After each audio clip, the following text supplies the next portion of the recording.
ನಟ ದರ್ಶನ್ ಅವ್ರಿಗೆ ಜೀವಾವಧಿ ಶಿಕ್ಷೆಯಾಗುತ್ತಾ ಅಥವಾ ಮರಣದಂಡನೆ ಶಿಕ್ಷೆಯಾಗುತ್ತಾ?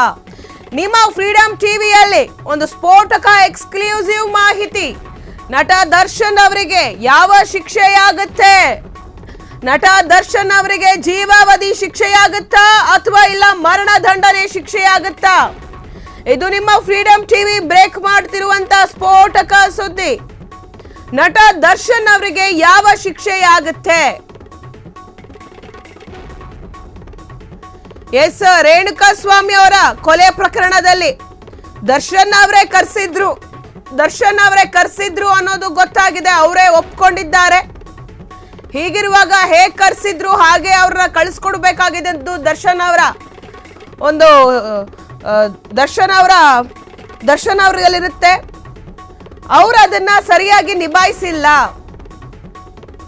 ಹಾಗಾಗಿ ದರ್ಶನ್ ಅವರಿಗೆ ಮರಣದಂಡನೆ ಆಗುತ್ತಾ ಅಥವಾ ಅವರಿಗೆ ಜೀವಾವಧಿ ಆಗುತ್ತಾ ಅನ್ನೋ ಒಂದು ಪ್ರಶ್ನೆ ಇದೆ. ನಟ ದರ್ಶನ್ ಅವರಿಗೆ ಏನ್ ಶಿಕ್ಷೆ ಆಗಬಹುದು ಅಂತ ಹಿರಿಯ ವಕೀಲರ ಪ್ರಕಾರ ದರ್ಶನ್ಗೆ 7 ವರ್ಷ ಶಿಕ್ಷೆಯಾಗಬಹುದು. ರೇಣುಕಾಸ್ವಾಮಿಯನ್ನ ಕರೆಸಿದ್ದು ನಾನೇ ಅಂತ ಹೇಳಿ ದರ್ಶನ್ ಅವರು ಒಪ್ಕೊಂಡಿದ್ದಾರೆ. ಹೇಗೆ ಕರೆಸಿದ್ರು ಹಾಗೆ ಆ ರೇಣುಕಾಸ್ವಾಮಿಯನ್ನ ಚಿತ್ರದುರ್ಗಕ್ಕೆ ಕಳಿಸ್ಬೇಕಾಗಿದ್ದು ದರ್ಶನ್ ಅವರ ಜವಾಬ್ದಾರಿ.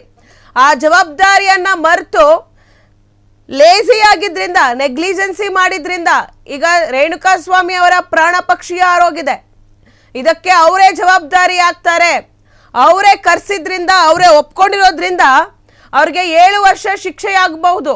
ಇಲ್ಲ 302 ಕೇಸ್ ಅಂದ್ರೆ ಕೊಲೆ ಕೇಸ್ನಲ್ಲಿ ಮರಣದಂಡನೆಯೂ ಕೂಡ ಆಗಬಹುದು.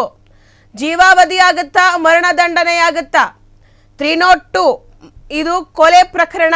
ಈ ಕೇಸ್ನಲ್ಲಿ ಮರಣದಂಡನೆ ಅದು ಕೂಡ ಆಗುತ್ತೆ. ಇಲ್ಲ ಕೋರ್ಟ್ ಏನಾದರೂ ದರ್ಶನ್ ಅವರ ಮೇಲೆ ದಯೆ ತೋರಿಸಿ 7 ವರ್ಷ ಜೈಲು ಶಿಕ್ಷೆಯನ್ನು ಕೂಡ ಕೊಡಬಹುದು. ಇಲ್ಲ ಜೀವಾವಧಿ ಶಿಕ್ಷೆಯನ್ನು ಕೂಡ ಕೊಡಬಹುದು. ರೇಣುಕಾಸ್ವಾಮಿಯನ್ನ ಕರೆಸಿದ್ದು ನಾನೇ ಅಂತ ಹೇಳಿ ಓಪನ್ ಆಗಿ ದರ್ಶನ್ ಅವರು ಒಪ್ಕೊಂಡಿದ್ದಾರೆ. ಹೀಗಿರುವಾಗ ಅವರನ್ನು ಹೇಗೆ ಕರೆಸಿದ್ರು ವಾಪಸ್ ಕಳಿಸ್ಬೇಕಾಗಿದ್ದು ದರ್ಶನ್ ಅವರ ಜವಾಬ್ದಾರಿ. ಆದರೆ ಅವರ ನೆಗ್ಲಿಜೆನ್ಸಿ, ಅದರ ಆಧಾರದ ಮೇಲೆ ದರ್ಶನ್ ಅವ್ರಿಗೆ 7 ವರ್ಷ ಶಿಕ್ಷೆಯಾಗಬಹುದು. ಇಲ್ಲ ಇದು ಕೊಲೆ ಕೇಸ್ ಆದ್ರಿಂದ ಅವ್ರಿಗೆ ಮರಣದಂಡನೆ ಆಗಬಹುದು.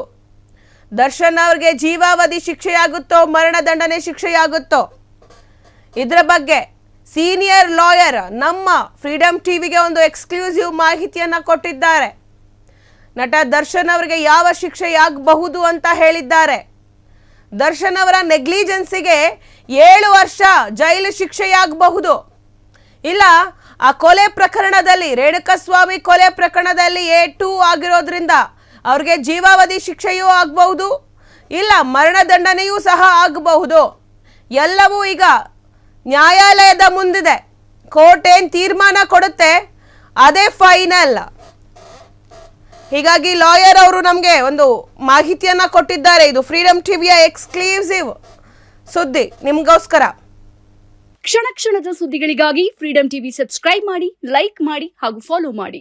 ಹೊಸ ಸುದ್ದಿಗಳ ನೋಟಿಫಿಕೇಶನ್ಗಾಗಿ ಬೆಲ್ ಐಕಾನ್ ಮೇಲೆ ಕ್ಲಿಕ್ ಮಾಡಿ.